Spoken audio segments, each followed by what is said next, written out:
Rapsodi hidupku sempurna dengan Rapsodi.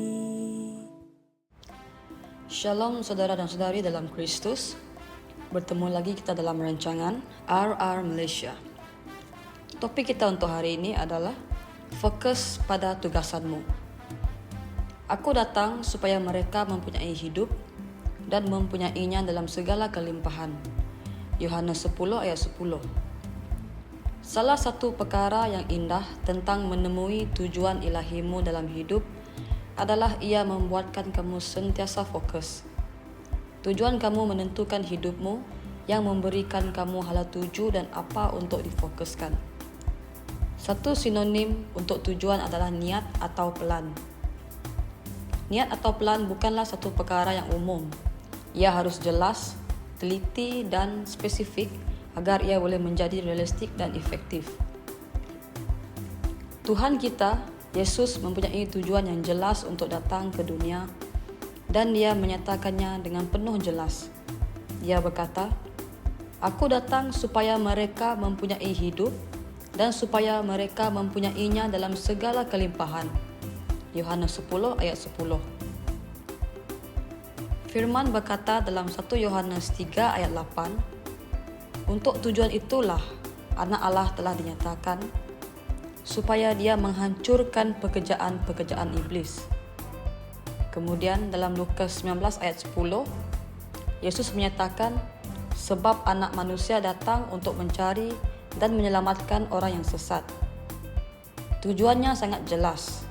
Dia datang untuk melakukan kehendak Bapanya. Dia berfirman, "Makananku adalah melakukan kehendak Dia yang mengutus aku dan menyelesaikan pekerjaannya." Yohanes 4 ayat 34.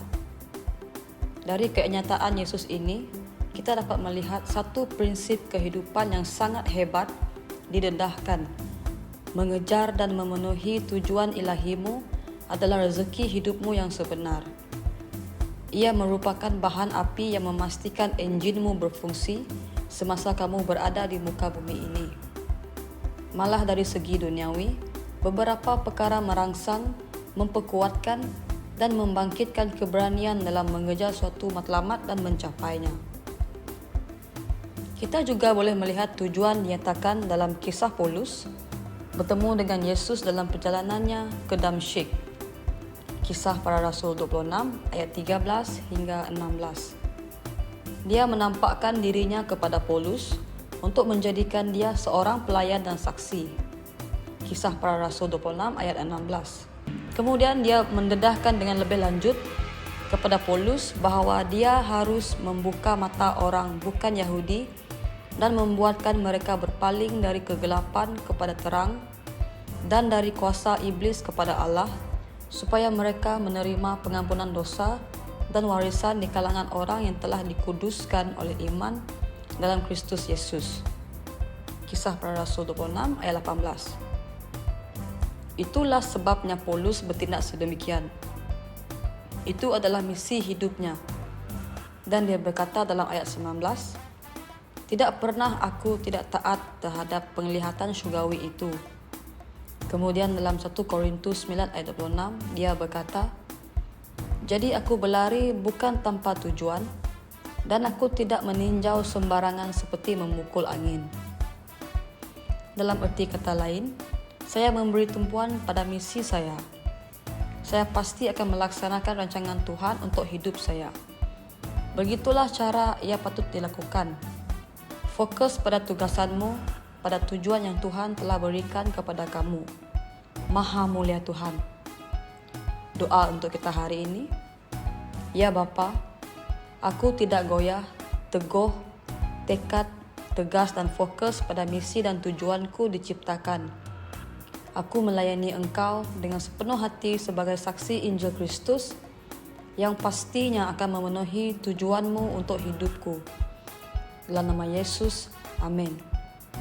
Renungan tambahan kita untuk hari ini adalah Kisah Para Rasul 26 ayat 16 hingga 18 dan Kisah Para Rasul 23 ayat 11. Terima kasih. Tuhan memberkati. Kami percaya saudara-saudari semua telah diberkati dengan perkongsian firman dari Rhapsody Reality. Bagi sesiapa yang ingin menjadikan Yesus Kristus sebagai Tuhan dalam kehidupanmu, kamu boleh mengucapkan doa ini bersama dengan saya. Ya Tuhan Allah, aku mempercayai Yesus Kristus, Anak Allah yang hidup dengan sepenuh hatiku. Aku percaya Dia telah mati untukku dan Allah telah membangkitkan Dia dari kematian. Aku percaya Dia hidup hari ini. Aku mengaku dengan mulutku bahwa Yesus Kristus adalah Tuhan dalam hidupku mulai dari hari ini. Melalui Dia dan di dalam nama-Nya, aku mempunyai kehidupan yang kekal. Aku telah dilahirkan semula. Terima kasih Allah kerana menyelamatkan jiwaku. Aku sekarang adalah anak Allah. Haleluya. Tanya, sekarang kamu telah menjadi anak Allah. Untuk apa-apa sebarang pertanyaan atau untuk mendapatkan lebih banyak maklumat mengenai bagaimana untuk bertumbuh sebagai seorang Kristian, anda semua boleh hantar mesej di akaun Facebook kami atau email kami di tni.msia@gmail.com. Sekali lagi, tni.msia@gmail.com. Tuhan berkati Anda semua.